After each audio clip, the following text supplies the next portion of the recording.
যে কার্পেট হোক বা অন্যান্য যে সেবা প্রদান করা দরকার সেটি আমরা ইনশাল্লাহ করব। আগামী দিনে আপনারা অনেকে এখানে আছেন যারা হচ্ছে হাজিপুর গ্রামে এর আগে কখনো আসেন নাই, তাই না? ইনশাল্লাহ এর মাধ্যমে যেহেতু আপনাদের সাথে আমাদের একটা পরিচয় হয়েছে, কানেকশন হয়েছে, ইনশাল্লাহ আগামী দিনে আরো হবে।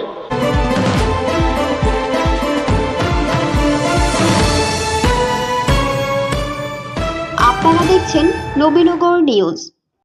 ব্রাহ্মণবাড়িয়ার নবীনগরে রাজীব ভূঁইয়া সামাজিক সেবা সংগঠনের উদ্যোগে বিএনপির চেয়ারপারসন দেশনেত্রী বেগম খালেদা জিয়ার দ্রুত সুস্থতা কামনায় দোয়া মাহফিল ও উপজেলার বিভিন্ন মসজিদে কার্পেট বিতরণ অনুষ্ঠান অনুষ্ঠিত হয়েছে।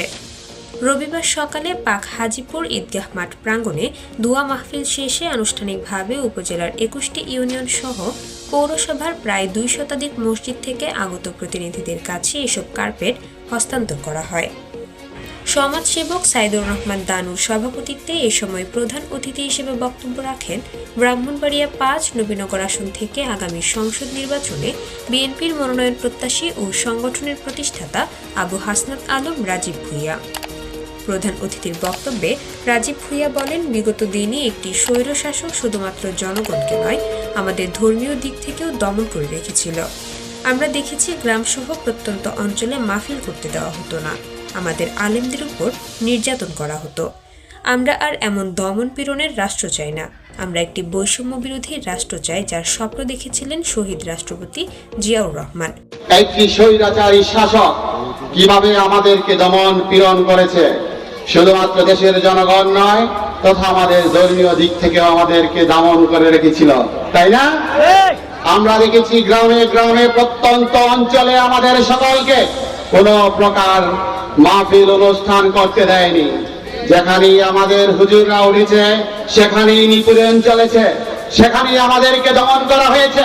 আমরা চাই না সেই একটি দমনীয় রাষ্ট্রে, আমরা চেয়েছি একটি বৈষম্য বিরোধী একটি রাষ্ট্র, যেখানে যার স্বপ্ন দেখেছিলেন শহীদ জিয়াউর রহমান। তিনি আরও বলেন, আমরা কোনো ব্যক্তিকে প্রাধান্য দিব না এবং গ্রুপে বিভক্ত হব না, সকলকে একসাথে নিয়ে আমরা এগিয়ে যাব। দলের সর্বোচ্চ পর্যায় থেকে আগামী সংসদ নির্বাচন যাকেই মনোনয়ন দিবে, আমরা সকলে ঐক্যবদ্ধ হয়ে তাকেই নির্বাচিত করব ইনশাআল্লাহ। ইনশাআল্লাহ আগামী দিনে জাতীয়তাবাদী বাংলাদেশ দল বিএনপি যাকেই মনোনয়ন দেয়, এইখান থেকে হাজিপুর থেকে আমরা প্রত্যয় করছি ইনশাআল্লাহ ছাত্র, বৃদ্ধ, বৃদ্ধা, সাধারণ জনগণ সকলকে আমরা নিয়ে আগামী দিনে আমাদের মনোনীত ব্যক্তিকে পাশে নিয়ে ইনশাআল্লাহ আগামী নির্বাচনে অবশ্যই আমরা নির্বাচিত প্রতিনিধিকে সর্বোচ্চ ভোটে আমরা প্রতিনিধিত্ব করাবো বাংলাদেশ জাতীয়তাবাদী দল থেকে।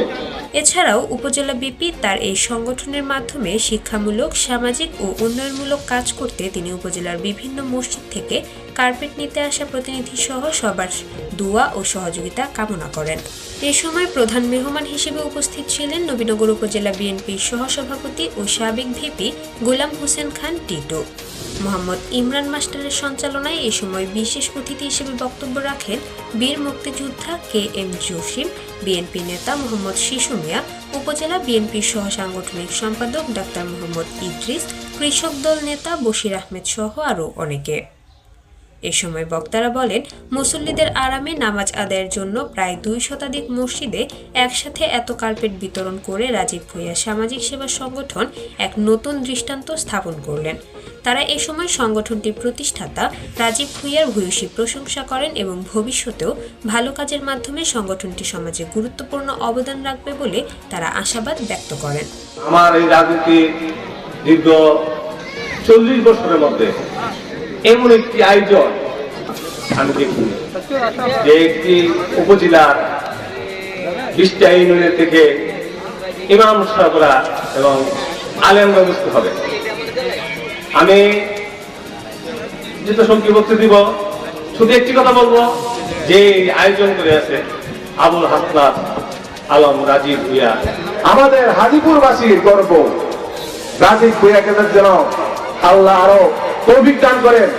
আজকে এই নবীনগরে ২১টি ইউনিয়নে কার্পেট দিয়েছেন, এমন এমন পরিকল্পনা সে যেন করতে পারে পুরা ব্রাহ্মণবাড়িয়া ডিস্ট্রিক্টে যেন তার সুনাম ছড়িয়ে পড়ে। আলেম সমাজ আজকে আমাদের গ্রামে এসে আমাদেরকে গর্বিত করেছে হাজিপুরবাসীকে। আমি আলম হাসনাত আবুল রাজীব ভূঁইয়ার জন্য সবার কাছে দোয়া কামনা করি যেন এমন একজন ভালো মন মানসিকতার মানুষ এই নবীনগরের নেতৃত্বে আসতে পারে, সবার জন্য আমি সবার কাছে আমি দোয়া কামনা করি। আলোচনা শেষে দেশ জাতির মঙ্গল কামনার্থে ও বিএনপির প্রতিষ্ঠাতা শহীদ রাষ্ট্রপতি জিয়াউর রহমানের রুহের মাগফিরাত কামনা সহ দেশনেত্রী বেগম খালেদা জিয়ার সুস্থতা কামনা করে দোয়া মোনাজাত করা হয়।